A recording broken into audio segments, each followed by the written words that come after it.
Ni ngombwa ko mu buzima bwacu bwa buri munsi umuntu abana n'abandi, ariko nanone tugomba kumenya abantu tubana kuko hari abashobora gusubiza inyuma ubuzima bwawe ndetse bakica inzozi zawe. Gusa ibi ntibikuyeho ko kugira abantu bakuba hafi, abo dukunda kwita inshuti, ari ingenzi mu buzima bwacu. Ariko se izo nshuti nta ngaruka zikugiraho, zaba ingaruka nziza cyangwa se ingaruka mbi? Ibi akaba ariyo mpamvu uyu munsi tugiye kurebera hamwe bamwe mu bantu ukwiye kwirinda kwiyegereza cyane muri ubu buzima, kuko ushobora kwisanga imyitwarire yabo ikudindije aho kugufasha gutera imbere. Tukaba tugiye kurebera hamwe kandi uko wabitwaraho utabahunze burundu.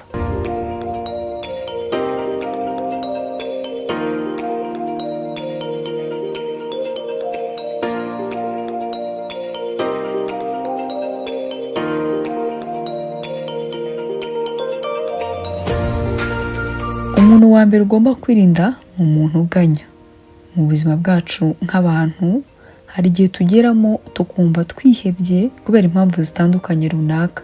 Hahandi ugera ukumva wabuze uko ubigenza. Gusa hari abantu mu buzima bwabo bahorana amaganya, bahora barira, bitsa imitima, bahora bakwereka ko ibintu byose bitari kugenda neza, babandi bahora bavuga imvugo z'amaganya bati nagira ntese.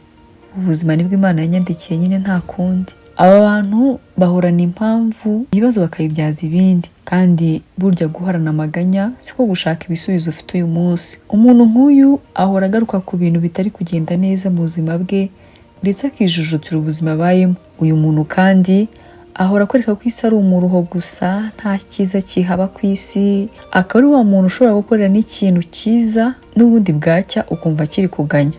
Umuntu nk'uyu rwose ntuzatekereze ko wamumara ayo maganya, ahubwo ujye umugendera kure utazisanga nawe warabaye maganya nkawe.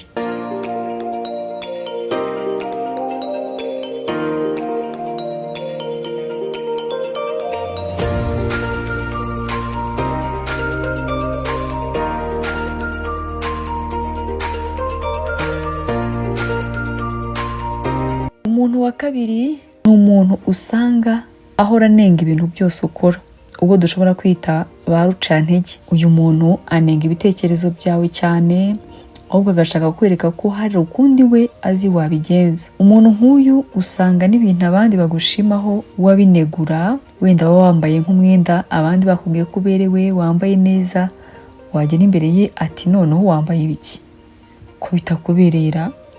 Uyu ahora kwereka ko ibyo ugambiriye kugeraho bidashoboka cyangwa se ko bishoboka ariko ko wowe rwose utabishobora. Bakwereka ko ibyabananiye gukora wowe rwose nta nawe wabihera. Wagera ku kintu runaka, uyu muntu akakwereka rwose ko ari ibintu bisanzwe, nta birenze wakoze, kandi nyamara we atarabigeraho mu buzima bwe. Uyu muntu kandi yakubonyeho ikintu cyiza mu bandi asa nk'ugishimye, ariko akakubwira ko kitazamara kabiri. Uyu muntu niwe umufite mu buzima bwawe, nutamugendera kure ntuzigera ugera aho ushaka kugera. Ikindi kandi mu gihe muri kumwe irinde kumubwira ibyawe.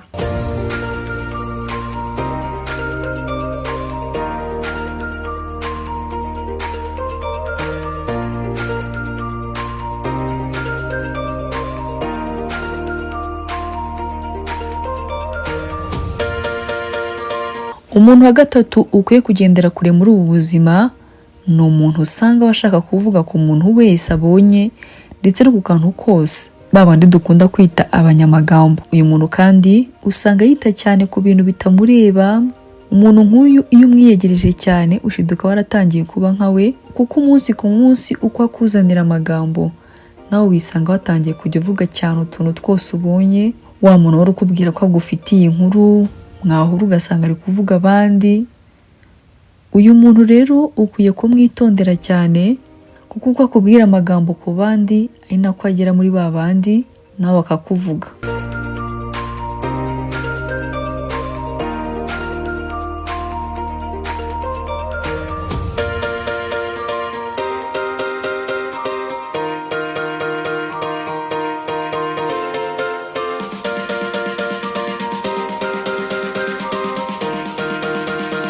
Umuntu wa kane ukwiye kwitondera cyane mu buzima bwawe bwa buri munsi ni umuntu w'umunyeshyari. Umunyarwanda yaravuze ngo ishyari ni ishyano. Umuntu ugira ishyari ababazwa n'ibyiza by'abandi akumva banabitakaza. Uyu muntu nubwo umufata nk'inshuti yawe cyangwa umuntu muhorana mu buzima bwa buri munsi, ntiyishimira iterambere ry'abandi, aho usanga babazwa n'ibyo abandi bagezeho. Iyo umubwiye ibyiza wagezeho cyangwa se amahirwe wabonye, witegereje neza mu maso ahita ahinduka.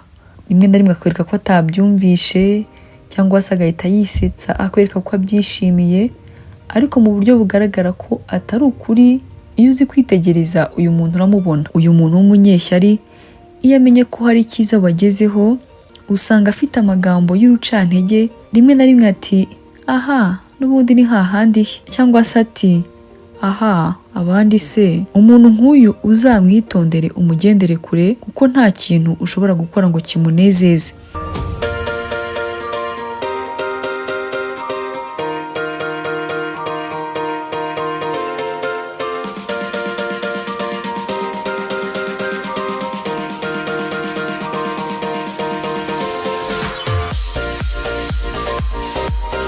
Ku mwanya wa 5, abantu ugomba kwitondera mu buzima bwawe bwa buri munsi ni abantu batita ku bitekerezo by'abandi. Aba ni ba bandi muba muri kumwe, wenda hari icyo muri kujyaho inama, ntibifuze ko hari icyo wavuga, bakumva ko ibyo bavuga byose ari byo ugomba kugenderaho. Wagira n'ibyo uvuga ntibabyemere, bati oya si uko bigomba kugenda. Mbese aba bantu usanga batita ku bitekerezo bya bagenzi babo. Aba bantu rero utabagendeye kure batuma witakariza icyizere, ukumva ko ntacyo ushoboye, nta n'igitekerezo kizimugira. Abantu uzatindane nabo, ahubwo uzihutire gushaka abantu bakumva nawe ukabumva, kuko burya abantu bose iyo bahuje ibitekerezo bagera kuri byinshi. Kandi umunyarwanda yaravuze ngo umutwe umwe wifasha gusara.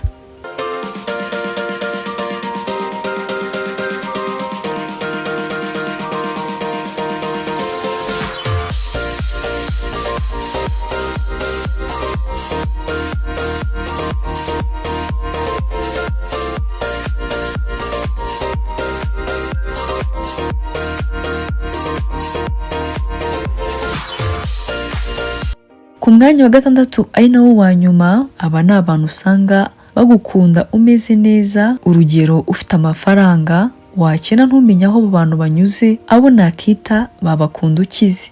Aba bantu bagusekera bafite ibyo bagukuraho gusa, bakugana bari mu bibazo gusa, wowe byakugeraho ukababura. Ibibazo byawe byashira ukabona ba bantu barongeye baragarutse, batisha twamenye ibyakubayeho, cyakora wabyitwayemo neza. Aba bantu nabo kukwangiriza ubuzima, kuko burya inshuti uyibona mu bibazo. Uzabona mu byishimo gusa, mu bibazo ukamubura, uzatangire kumugendera kure.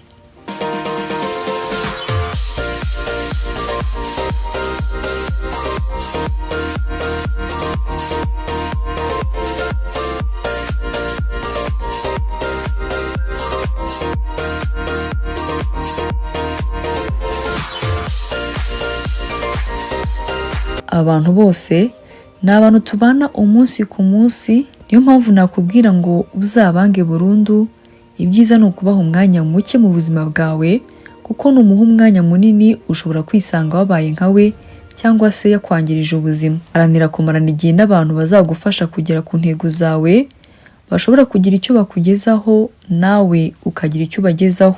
Mwakoze kubana natwe muri iki kiganiro, mukomeze mukore subscribe, like na share. Mwari kumwe nanjye Liliane Iradukunda.